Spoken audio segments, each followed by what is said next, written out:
सुनिए, मेरा नाम रोहन है। क्या आप मुझे बता सकती हैं कि आप कंप्यूटर से कौन कौन सी सेवाएं प्रदान करती हैं? हाँ बिल्कुल, मेरा नाम गीता है और जैसा कि आप देख रहे हैं कि मेरे पास इंटरनेट सुविधा युक्त एक कंप्यूटर है, जिसके जरिए मैं विभिन्न सेवाएं जैसे रेल टिकट की बुकिंग, विभिन्न प्रकार की सूचनाएं जानने में, बिजली व मोबाइल फोन के बिलों का भुगतान, बैंक से लेन देन, पैन कार्ड, पासपोर्ट का आवेदन आदि आदि सुविधाएं प्राप्त करा सकती हूँ। अच्छा, इसका मतलब मेरे गाँव वालों को इन कामों के लिए शहर जाने की जरूरत नहीं है? नहीं, बिल्कुल नहीं। यदि गांव में इंटरनेट युक्त कंप्यूटर सुविधा उपलब्ध है, तो गांव वालों को इन सुविधाओं को प्राप्त करने हेतु शहर जाने की आवश्यकता नहीं है। अरे, ये तो बहुत ही अच्छा है। मुझे पूरा विश्वास है कि यह सब जानकर गांव वाले भी मेरी तरह बहुत प्रसन्न होंगे।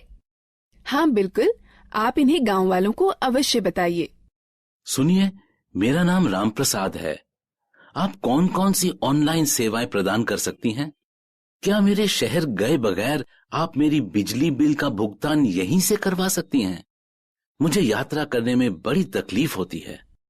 हाँ बिल्कुल, आप इतनी दूर गए बगैर अपना बिजली का बिल भुगतान यहीं से कर सकते हैं।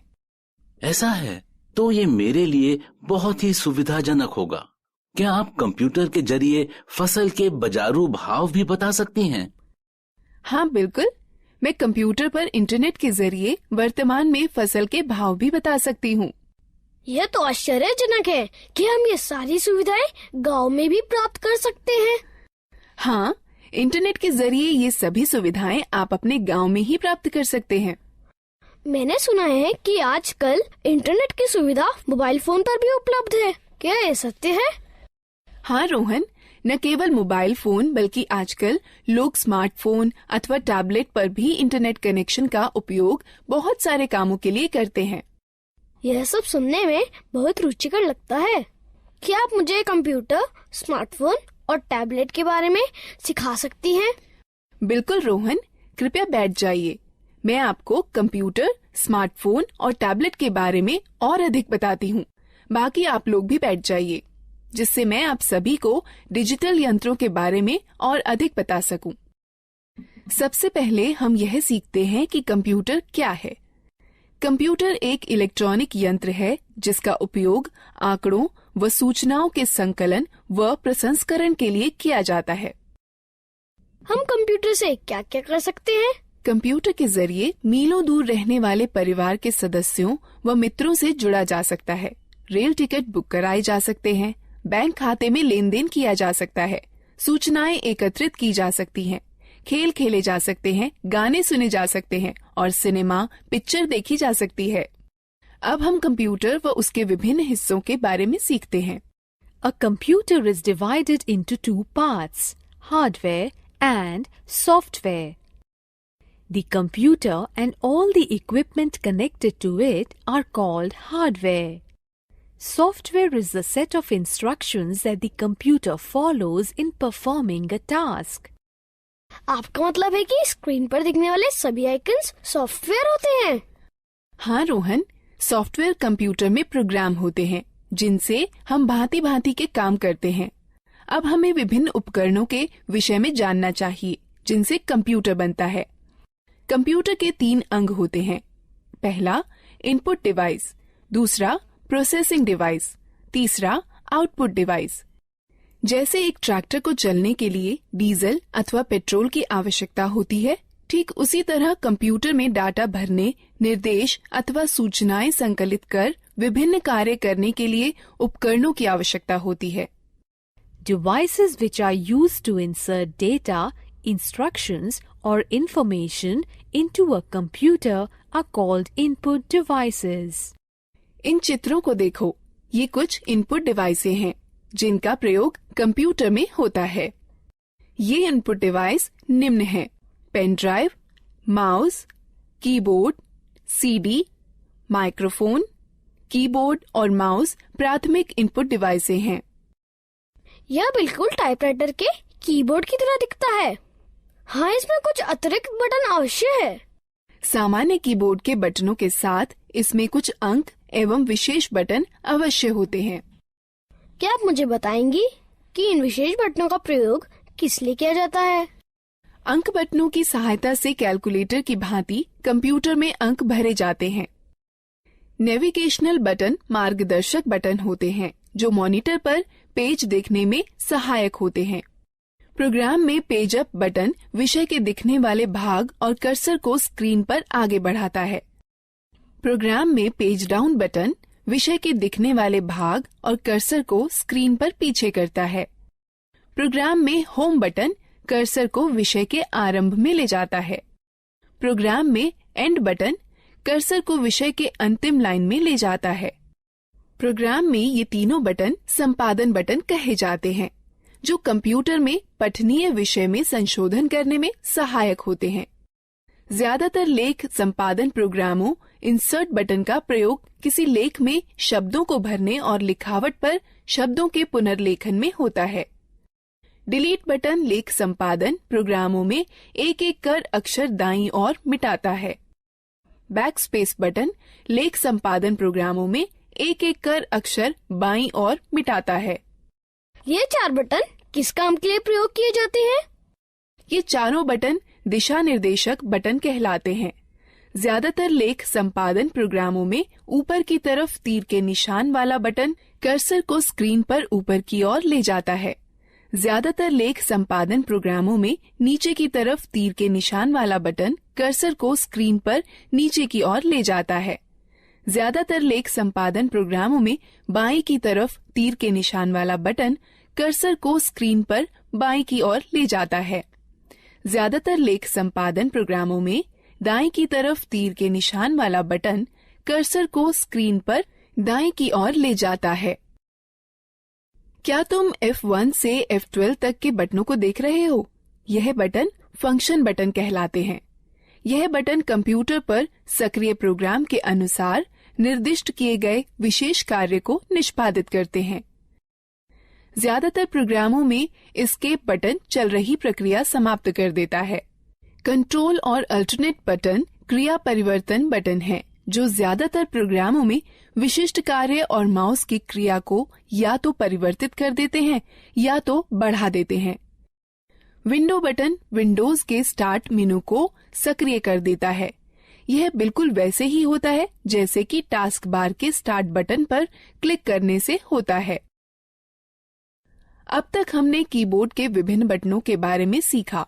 अब हम माउस के बारे में सीखते हैं। माउस एक दिखाने, निर्देशन करने वाला यंत्र है जिसका प्रयोग कंप्यूटर स्क्रीन पर दिखने वाले विषय आइकन्स को इंगित कर उनसे परस्पर संबंध बनाने में होता है। आप देखेंगे कि जैसे ही माउस चलाया जाता है वैसे ही माउस चलाए जाने की दिशा में एक छोटा तीर स्क्रीन पर चलता है। इस तीर को पॉइंटर कहते हैं। पॉइंटर की सहायता से कंप्यूटर को प्रक्रिया के लिए डाटा व निर्देश उपलब्ध कराए जा सकते हैं। माउस पर 2 बटन भी होते हैं, बायां बटन और दायां बटन। माउस के दोनों बटनों के बीच में एक घूमने वाला चक्का भी होता है, जिसकी मदद से प्रलेख या डॉक्यूमेंट और वेब पेज पर आसानी से चला जा सकता है। ये माउस द्वारा किए जा सकने वाले कुछ कार्य हैं। माउस के बाएं बटन को एक बार दबाकर स्क्रीन पर किसी प्रोग्राम को चुना जा सकता है। माउस के बाएं बटन को लगातार 2 बार बिना किसी अंतराल के दबाकर क्लिक कर किसी प्रोग्राम के अंदर प्रवेश किया जा सकता है। माउस के दाएं बटन को दबाए जाने पर इंडेक्स मेनू खुलेगा। घूमने वाला चक्का स्क्रीन पर पेज को ऊपर नीचे खिसकाने में हमारी सहायता करता है। जिस तरह दानों से भूसी निकालने या गेहूं को पीसने में ग्राइंडिंग मिल एक प्रोसेसिंग मशीन की तरह काम करती है, उसी तरह कंप्यूटर में वह यंत्र जो डाटा संग्रहण और संरक्षण को नियंत्रित करते हैं वह प्रोसेसिंग डिवाइस कहलाते हैं। कंप्यूटर प्रोसेसर या सीपीयू प्रोसेस की जाती है, फिर कंप्यूटर की मेमोरी या आरएएम में संरक्षित की जाती है। जिस तरह दानों से भूसी निकालने या गेहूं को पीसने में ग्राइंडिंग मिल एक प्रोसेसिंग मशीन की तरह काम करती है, जिस तरह अनाज और भूसे को अलग अलग करने वाला थ्रेशर एक आउटपुट मशीन है, उसी तरह कंप्यूटर के साथ परिणाम को दिखाने के लिए जो यंत्र प्रयोग में लाए जाते हैं उन्हें आउटपुट यंत्र कहते हैं। मॉनिटर एक बहुत ही सामान्य आउटपुट यंत्र है। मॉनिटर स्क्रीन है जिसका प्रयोग आउटपुट जैसे शब्दों, अंकों व चित्रों को देखने में होता है। मॉनिटर दो तरह के होते हैं, कैथोड रे ट्यूब और flat panel display. Printer computer से प्रसंस्कृत डाटा लेता है जिसे सॉफ्ट कॉपी कहते हैं और उसे छापकर निकालता है जिसे हार्ड कॉपी कहते हैं। कंप्यूटर पर दिखने वाले किसी चित्र या लेख को सॉफ्ट कॉपी कहते हैं तथा उसी के छपे हुए को हार्ड कॉपी कहते हैं। प्रिंटर तीन तरह के होते हैं, इंकजेट प्रिंटर, लेजर प्रिंटर और डॉट मैट्रिक्स प्रिंटर। स्पीकर एक आउटपुट यंत्र जिसके द्वारा हम आवाज सुनते हैं। स्पीकर के बिना हम गाने अथवा आवाज विषयों आदि को सुन नहीं सकते। हेडफोन कंप्यूटर से आवाज आउटपुट देता है। ये स्पीकर की तरह होते हैं किंतु इन्हें कानों पर पहना जाता है, इसलिए एक समय में केवल एक ही व्यक्ति आउटपुट सुन सकता है। प्रोजेक्टर एक आउटपुट यंत्र है जिससे किसी लेख या चित्र को समतल स्क्रीन पर दिखाया जाता है। अधिकतर प्रोजेक्टर का प्रयोग सम्मेलनों में या प्रस्तुतिकरण में होता है जिसके द्वारा प्रदर्शित होने वाले कई लोग एक साथ देख सकते हैं। अब तक हमने कई तरह की इनपुट प्रोसेसिंग व आउटपुट डिवाइसों के बारे में जाना है। अब हम लोग मजेदार गतिविधि में भाग। प्रत्येक प्रश्न के लिए सही विकल्प चुनें। सही है, अच्छा प्रयास।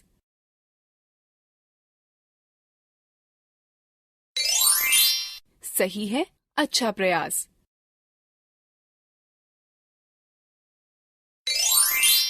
सही है, अच्छा प्रयास। सही है, अच्छा प्रयास। दीदी, कंप्यूटर सारा डाटा कहाँ संचित करता है? जिस तरह तुम्हारा दिमाग बहुत सी आवश्यक चीजों को याद रखने में तुम्हारी मदद करता है, उसी तरह कंप्यूटर डाटा संचित करता है जिसे कंप्यूटर मेमोरी कहते हैं। कंप्यूटर की मेमोरी दो तरह की होती है, प्राथमिक अथवा मुख्य मेमोरी और द्वितीयक मेमोरी। मुख्य प्राथमिक मेमोरी बहुत तेज है, इसे रैम कहते हैं। इसका अर्थ रैंडम एक्सेस मेमोरी अथवा रैम होता है। कंप्यूटर की गति रैम पर निर्भर करती है। डाटा और निर्देश मुख्य मेमोरी में संचित रहते हैं, जहां से ये प्रोसेस कर रिजल्ट प्राप्त करने के लिए सीपीयू में पुनः प्राप्त किए जा सकते हैं। रैम वह मेमोरी होती है जहां सारे प्रोग्राम संचित किए जाते हैं। कंप्यूटर की गति रैम पर निर्भर होती है। कैश मेमोरी वह मेमोरी है जो रैम का अंग होती है और प्रोसेसर के बहुत पास होती है। इसका प्रयोग प्रोसेसिंग गति को सुधारने में किया जाता है। प्राथमिक मेमोरी सीमित होती है, इसलिए असीमित डाटा को सुरक्षित करने के लिए द्वितीयक मेमोरी का प्रयोग करते हैं। चूंकि कंप्यूटर द्वितीयक मेमोरी पर सुरक्षित डाटा को सीधे प्रोसेस नहीं कर सकता, अतः प्रोसेस करने के लिए पहले रैम पर उसकी नकल तैयार की जाती है। ये कुछ डिवाइस हैं जो द्वितीयक मेमोरी की तरह कार्य करती हैं: पेन ड्राइव, हार्ड डिस्क और डीवीडी। तो एक कंप्यूटर डाटा को अपनी मेमोरी में कैसे सुरक्षित करता है? कंप्यूटर सभी सूचनाएं केवल दो अंकों 0 और 1 में संचित करता है। एक अकेली बाइनरी डिजिट अर्थात 1 अथवा 1 0 को बिट कहते हैं। 8 बिट्स के ग्रुप को एक बाइट कहते हैं। इस सारणी को देखो, इसमें बिट्स और बाइट्स के बीच के संबंध को दिखाता है। निर्देश जो कार्य पूरा करने और हार्डवेयर को नियंत्रित करने के लिए प्रयोग किए जाते हैं, सॉफ्टवेयर कहलाते हैं। सॉफ्टवेयर प्रोग्राम्स निर्देशों का योजनाबद्ध क्रमवार समूह है जो कंप्यूटर को निर्देशित करते हैं कि क्या करना है और कैसे करना है। सॉफ्टवेयर दो प्रकार के होते हैं, एप्लीकेशन सॉफ्टवेयर और सिस्टम सॉफ्टवेयर। एप्लीकेशन सॉफ्टवेयर वो प्रोग्राम होते हैं जो उपयोगकर्ता को कंप्यूटर में विशिष्ट कार्य को पूरा करने में मदद करते हैं। माइक्रोसॉफ्ट वर्ड और open office draw application software के उदाहरण हैं, जो प्रोग्राम कंप्यूटर हार्डवेयर से सीधे जुड़े होते हैं। सिस्टम सॉफ्टवेयर कहलाते हैं। कंप्यूटर चलाने के लिए आपको एक ऑपरेटिंग सिस्टम की आवश्यकता होती है, जो एक सिस्टम सॉफ्टवेयर है। हमारे आगे बढ़ने से पहले इस एक्टिविटी में भाग लेते हैं। प्रत्येक प्रश्न के लिए सही विकल्प चुनें। सही है, अच्छा प्रयास।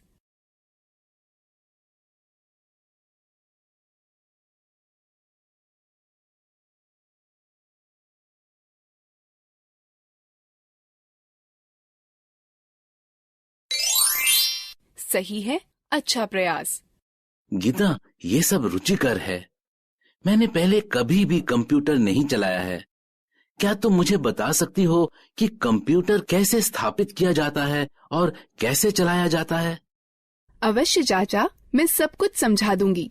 सबसे पहले मैं आपको कंप्यूटर के विभिन्न अंगों से परिचित कराती हूँ। यह मॉनिटर है। यह टेलीविजन की तरह है और इसकी स्क्रीन पर आउटपुट देखा जाता है। यह सिस्टम बॉक्स है। इसमें सेंट्रल प्रोसेसिंग यूनिट अर्थात सीपीयू होता है।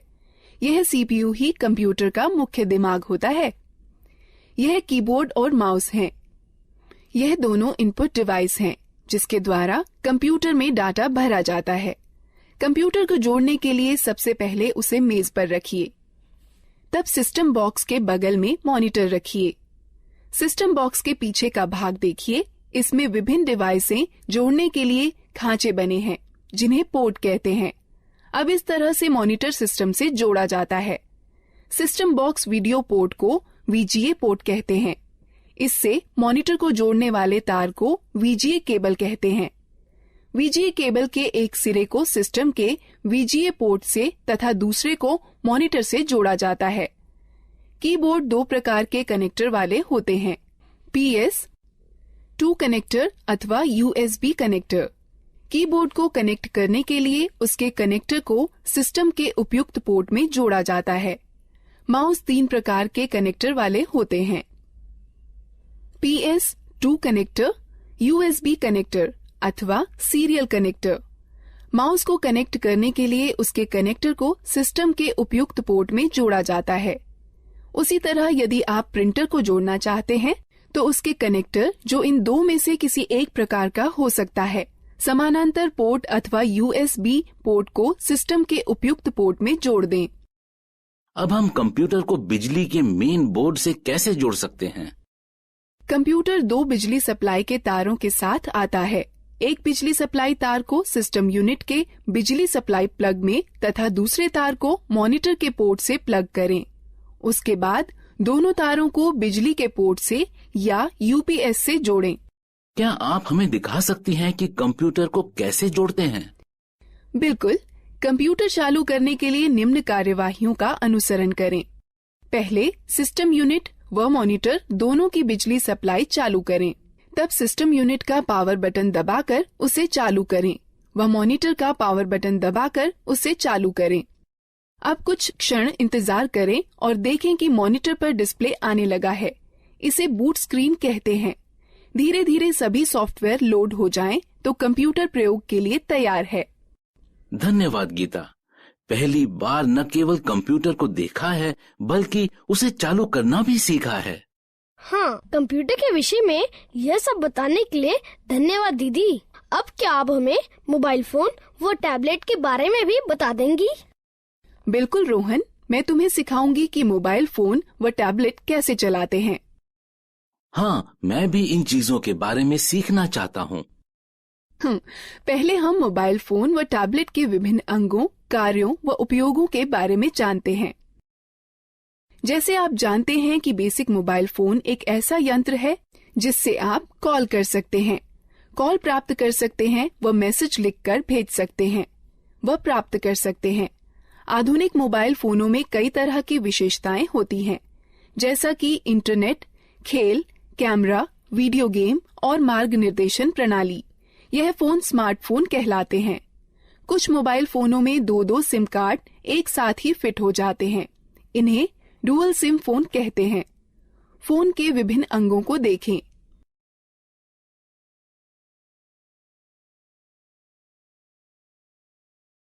गीता, क्या तुम मुझे दिखा सकती हो कि फोन में सिम व बैटरी कैसे डालते हैं? बिल्कुल, बस निम्न प्रक्रियाओं का अनुसरण करें। पहला, फोन को स्विच ऑफ कर दें और पीछे का कवर निकाल दें। उसके बाद फोन की बैटरी निकाल दें। तब सिम खांचे में सिम डाल दें।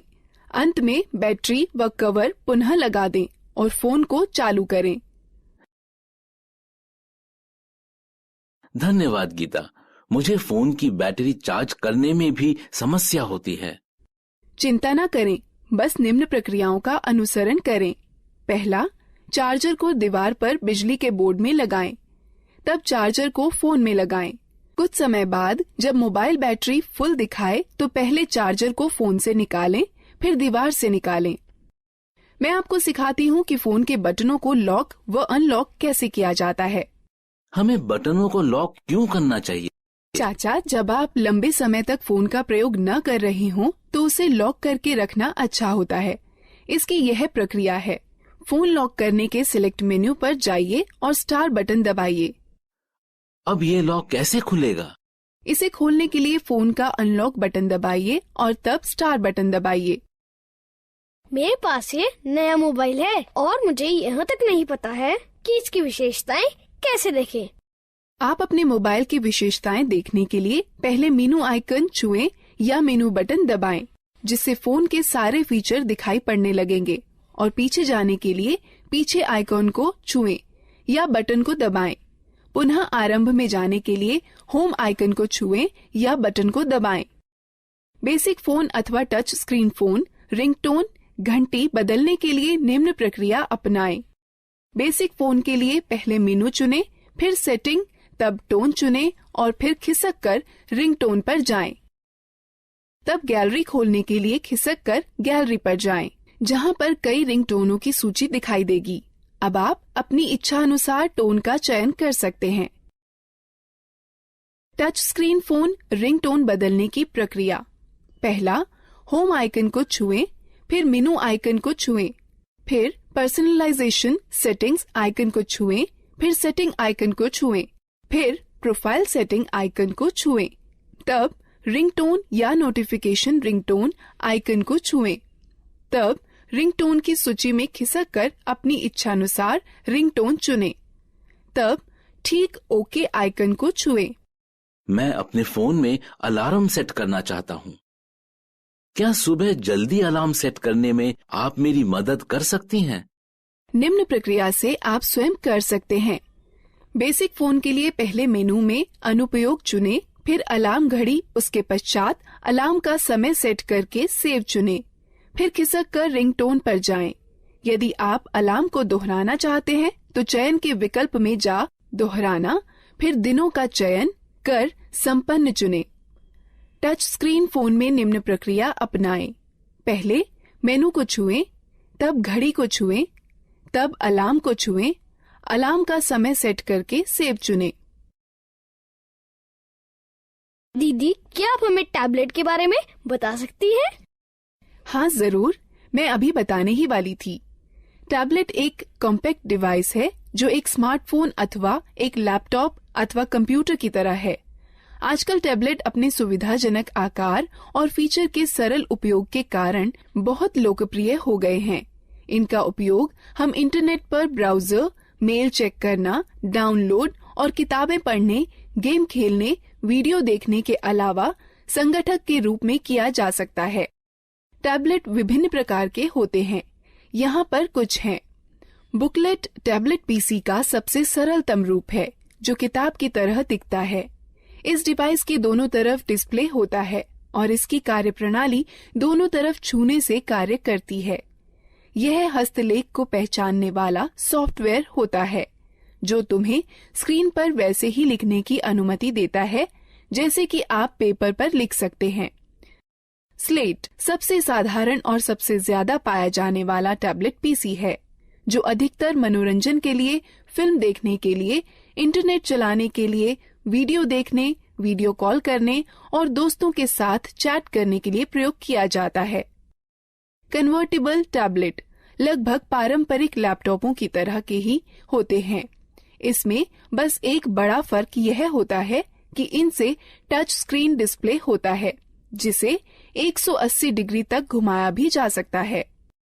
हाइब्रिड टैबलेट में स्लेट और कन्वर्टेबल टैबलेट दोनों की सबसे अच्छी विशेषताएं सम्मिलित होती हैं। हाइब्रिड टैबलेट अलग हो सकने वाले कीबोर्ड के साथ आते हैं, जो कि दिए गए स्लॉट के जरिए स्लेट पीसी में जोड़कर टैबलेट पीसी में बदले जा सकते हैं। एक रग्ड टैबलेट उन उपयोगकर्ताओं के लिए अच्छा है जो कठिन वातावरण परिस्थितियों में कार्य करते हैं। इनके अंदर की हार्ड ड्राइव झटकों को सहन करने वाली और इनका सुरक्षात्मक कवच इन्हें काफी टिकाऊ बनाता है।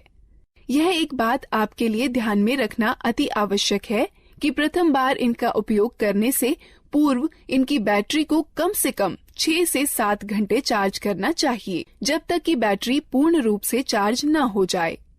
हम बैटरी कैसे चार्ज करते हैं? इन चरणों का अनुसरण करो। पहला, केबल को चार्जिंग हेड में लगाएं और प्लग को स्टैंडर्ड एसी पावर में लगा दें। डिवाइस अपने आप चार्ज होने लगती है। डिवाइस के पूरा चार्ज होने के बाद चार्जर को प्लग से हटा देना चाहिए। डिवाइस में ऊर्जा संरक्षण हेतु पावर सेव बटन को दबाकर स्क्रीन को बंद किया जा सकता है। स्क्रीन को पुनः चालू करने के लिए यह प्रक्रिया दोबारा करें। डिवाइस को बंद करने का सही तरीका क्या है? जब आपको डिवाइस बंद करनी हो तो निम्न चरणों का अनुसरण करें। पहले, पावर बटन को कुछ क्षण के लिए दबा कर रखें। तब टैबलेट को बंद करने के लिए मेनू खुलने पर दिखाई देगा। तब पावर ऑफ पर टच कर डिवाइस को बंद करें। एक टैबलेट की होम स्क्रीन एप्लीकेशन फंक्शन मेनू के लिए स्टार्टिंग पॉइंट है। आप अपनी होम स्क्रीन को एप्लीकेशन आइकन्स शॉर्टकट फोल्डर को जोड़ करके कस्टमाइज कर सकते हैं। अतिरिक्त डिस्प्ले स्क्रीन के लिए स्क्रीन को दाएं अथवा बाएं खिसकाएं। तो तुमने सीखा कि कैसे लैपटॉप, कंप्यूटर, मोबाइल फोन और टैबलेट को इस्तेमाल करते हैं। अब हम इस प्रक्रिया में भाग लेते हैं। प्रत्येक प्रश्न के लिए सही विकल्प चुनें। सही है, अच्छा प्रयास।